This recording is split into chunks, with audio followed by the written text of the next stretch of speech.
everyone listening to this long afterward, please pardon my voice as I cough and sneeze my way through this. But here we go. Shouldn't be too complicated of a discussion here.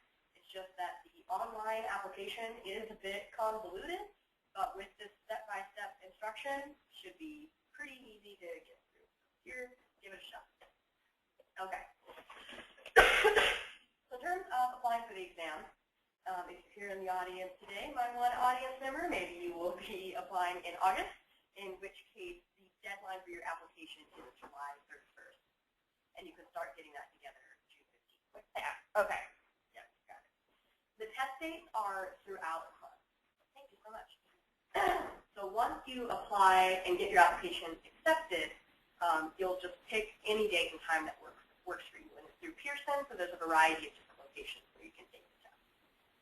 All of this information is also online at BCBA.com. I have a link at the end of the presentation where they have a frequently asked questions page, and you'll see that all this information ultimately you can find on there. It's going to be available. It will also be available on our website. All right, so all you need to apply, well, all you need after the 2 years of your life you've been contributing towards it, is your master's degree, conferred by an official transcript that you get from the school. It has to be unopened directly from the school. It can be ideally in behavior analysis, but it could also be in any other natural science, education, human services, engineering, medicine, or any field related to behavior analysis that's approved by the BCBA. So all of their approved programs are on their website, but you can also petition to see if your degree qualifies. Ours is pre-approved, so you're good to go in terms of graduating from the Chicago School. You also need evidence of 1,500 unweighted practicum hours. So if you got all of your hours during your practicum program here at the Chicago School, you only need 1,000. If it was intensive, you need 750, and then you could also, of course, have some combination of those. So, and just to bring this up, this is a new requirement as well, that you get these hours within a 5-year time frame. So if you work starting, yeah, okay. So if you got practicum hours 10 years ago and then are coming back to finish them, the old ones aren't going to count. Summer. Makes sense, though. I mean, you don't forget, right? I mean, fresh new knowledge, that's for sure. Right. The application is online, but there is some paperwork you need to mail in as well. You need to mail in a transcript, as well as the experience verification form for each separate experience. So in the Chicago on-ground program with the Chicago School, that would be one experience verification form for each semester of practicum for your seminar instructor, and one experience verification form for your on-site seminar, or sorry, on-site supervisor each semester. So, and then also one for the in-between. Exactly. So I counted, I just went through all my forms the other day. I've got 6, forget the seminar ones, for my practicum site ones. I've got 6. Could that be because I didn't do a summer one, or I didn't do an in-between? There was one that I didn't do an in-between. Yep, absolutely. Okay. So there will be 7 if you work every semester and every between semester time frame, and 4 minimum if you just work during the semester. Got it. Okay. They're very picky about the paperwork for you. So they need to be blue or black ink, no scratch outs, no white out, the original signatures of everyone involved, no copies, really pristine form. If there was one form my seminar instructor signed in blue and everything else is in black. That's fine. Okay. As long as it's not in some crazy gel pen highlighter, it should be. Okay. If the hours take place before the form change to the new format, that's absolutely fine. You can use the old form. You don't need to update them. But if you need to fill out a new form and the signature line has the current date, I strongly recommend that you use the current form. With the break, like I couldn't account for what the breakdown for. Yeah. So that's an issue there is that we weren't, of course, keeping track of direct versus indirect hours previously. Right.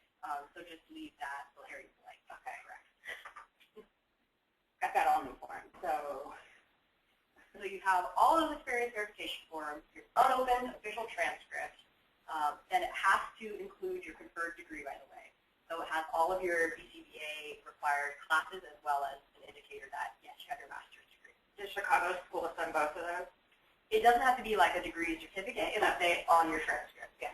So you might, if you just recently graduated, you might want to contact your student services office and ask them is my degree conferred on my transcript yet? Okay. And they do it on a monthly basis now here at the Chicago School, so it's just Chicago campus, LA, not LA yet. Anyone listening in LA, please send one. So once you have all of these materials, you have to send them all in one package. You can't send them one after another. If they receive an incomplete package, they'll send it back to you and charge you $50. So send it all at once. Here's the address. Again, it's on the BCBA website, and I'll also be posting these on our website. So now you get to apply online. They do still have a paper application. Don't use it. There's no reason to use the paper application. Everything is all very automated on the online application, so just go for that. Have the website down here at the bottom, but there's also a link directly on the homepage of the BCBA website. So you will see here just the option to apply for the BCBA exam. If you begin your application and don't finish it, you'll see it down here in exam application history, which you can then click on to pick back up where you left off. Do you know about how long it takes to get, I mean, is it a lengthy process to complete? If you have all of your paperwork ready because you have to essentially fill out little online versions of the experience verification forms as well, it shouldn't really take long, no more than I would say 20 minutes. But if you have to kind of go hunting around for numbers, it could take longer. Okay. So again, the Chicago School has a BACB approved course sequence. So if you apply under the 3rd edition task list, you'll see that the classes don't match up to what you actually took. So that can spook a lot of people, and that's what we get the most questions about. Don't worry about it. Just select the classes.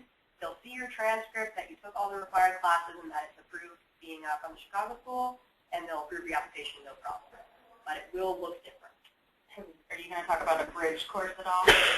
A bridge course? A bridge course? I don't actually know what that is. So in 2015, under the 4th edition, it's saying, there's lots of saying we'll need a bridge course. A bridge course. Because they're upping the required classroom hours from 225 to 270. Our current program at the Chicago School qualifies under the 4th edition task. So that's 270, we're covered, and so LA was not that way. I can't speak to the other campuses. I just listened to their webinar on Sunday, and they said some different things. And so, but a lot of people now online are also talking about this bridge course thing. I can definitely attest that the Chicago School campus, since I want to say 2013, fall of 2013, has been approved 4th edition task. So that means we're just approved. You're good. I'm not going to need anything else. But for you, as long as you'll be applying before January 2015, you'll still apply under the 3rd edition task list just because we haven't switched over yet. But you have to take the 4th edition task list. So does that not really matter? The 4th edition is essentially more than the 3rd. So we're overqualified. Okay. Okay. So I'm not going to worry about it. Okay. The difference between that, it's like there's nothing. If I apply under in 2014, I'm accepted and approved in 14. It doesn't matter that I'll be taking a different test in 15. Let's say I don't take the test until February. So that is a tricky circumstance. I actually have the dates in here for how long your application will last, and I don't remember them off the top of my head. So we'll get to that in a moment. Okay. I think that if you're applying now and not taking the test until 2015.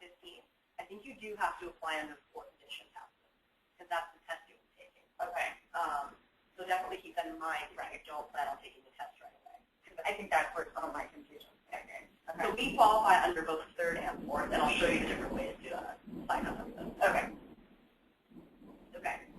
So this is what it'll look like if you apply under the 3rd edition task list. As you can see, these course codes don't exactly line up to what we took. However, all of the material is the same, and we actually, like I said, overqualify to meet the requirements of the 4th edition. So just go ahead and pick all of the courses that are listed under the Chicago School campus, and I'll show you what that looks like. You select Chicago School of Professional Psychology and the Graduate BCBA 3rd edition, if that's the case that you'll be applying for. Then you will see all of the classes on the previous slide under that course title drop-down list. Okay. Just go through, select, and add every single one. Okay. In the end, you want to have this wonderful little message at the bottom. You have entered a sufficient number of hours to meet the coursework requirements. They check this against your transcript, and again, shows that the degree was confirmed confers at the approved university, so you're good to go. Okay. If you then apply for the 4th edition task list, either take the exam after January 2015, or if you're applying after that date, you can see that the classes do match up exactly to what we're currently offering. Okay. This is what we're synced up with. Again, that's overqualified compared to the 3rd edition task list. And those were all my course names. Yep. Oh, yeah, okay. That is, again, what has been confusing people the most, because we are a little bit ahead of the game, but it's okay. We're all prepared to qualify for the exam. So that's very straightforward. You don't have to type in any information. You just go through and select and update for every single one of these. Okay. That's all there is in terms of the coursework. Easy as that. So now we move on to the experience. You have to then enter one experience summary for each one of your experience verification forms. So you'll type in exactly what's on your paperwork into each little page of this online application, and just be sure that they match exactly. Double check all your work. The summary is not like give a comment about the experience semester. So the summary, or it's just literally the information. It's just this is the experience summary. Okay, that's exactly what. Oh, this is what it is. Okay. Yeah. So all the same information that's on those paper forms is just on here, and copy it over. And that's just so that they have that nice automated database of all the experience that everyone's taking. Sure. Ultimately, similar to the coursework requirement, you'll see this message pop up that says you have entered sufficient information to meet the experience requirement. So be sure not to continue your application until you see these messages pop up. Okay. It will let you submit the application with insufficient requirements. Who knows why? But be sure you don't do it. Right? $50 later.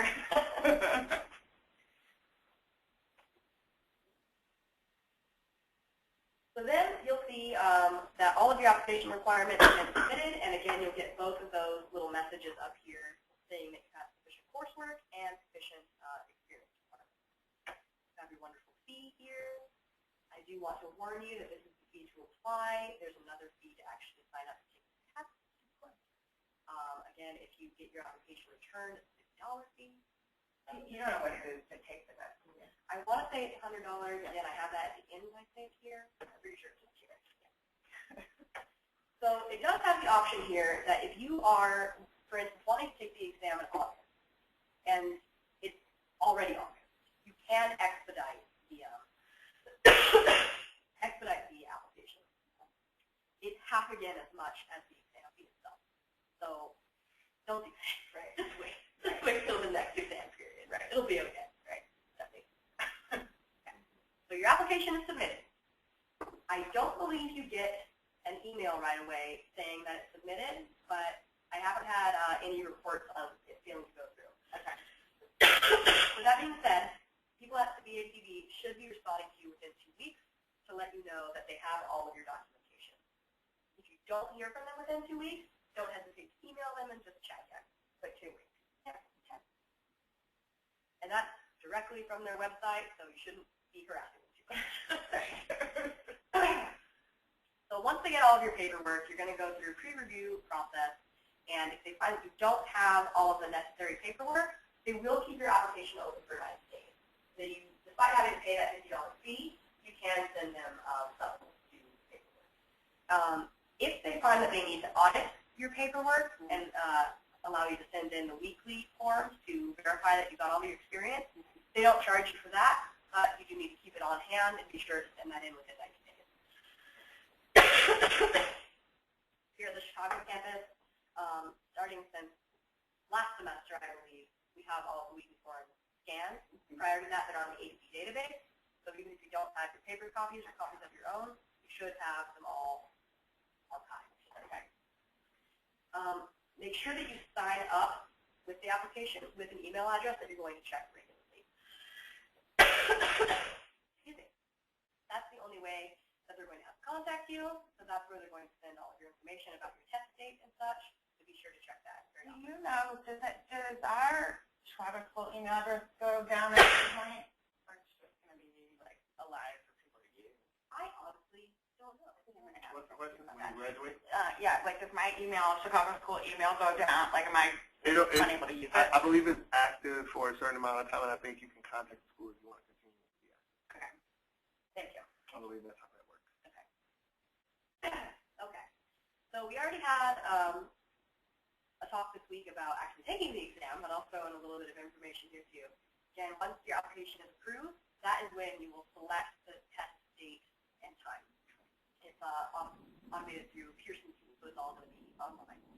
If you have to miss your appointment, be sure to cancel at least 24 hours in advance in order to not have to pay that fee. It is that information that after your application is approved, you have 2 years after that point to actually take the exam. Right. And that is because if you don't pass the first time, you can take it multiple times after that. Without resubmitting your application. Without resubmitting the application, but you do have to pay the $130 test fee every time afterwards. Okay. So unlimited retakes within those 2 years. That's where, unlimited too. That's where, so you have 2 years after you've been accepted and you apply under the third. I mean, we're covered. I think I'm making a bigger deal than I need to. I'm just confused because of the switch over. Yes. The switch over is going to be a little bit bumpy for some people, but if you know that you're going to take it after January 2015, apply under the 4th edition. The way to apply. Or no, you can select it now. Okay. Okay. And I don't know, but I'm just thinking of the worst case scenario.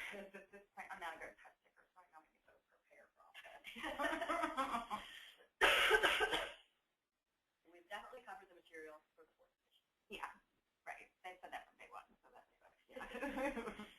So once you have completed taking the test, you will then get your results within about 45 days. Since people take the test throughout that month's time that it's available, they pretty much just give you the results on a rolling basis. Oh, 45 from when you take it, not from the end of the month? Or the It's from the end of the administration date, but then it's kind of whoever finished first, those are typically people who got to get the information first. Okay. You don't get your exact score or anything if you pass. If you don't pass, you do get information about what task list items you might want to study, which is. Oh, I didn't even realize they gave you more specific. Okay. Yeah. Okay. So that's really all there is to it in terms of the online application. Again, we have the BACB website here where they have the frequently asked questions. I honestly have gone through and pretty much covered every one that they mentioned.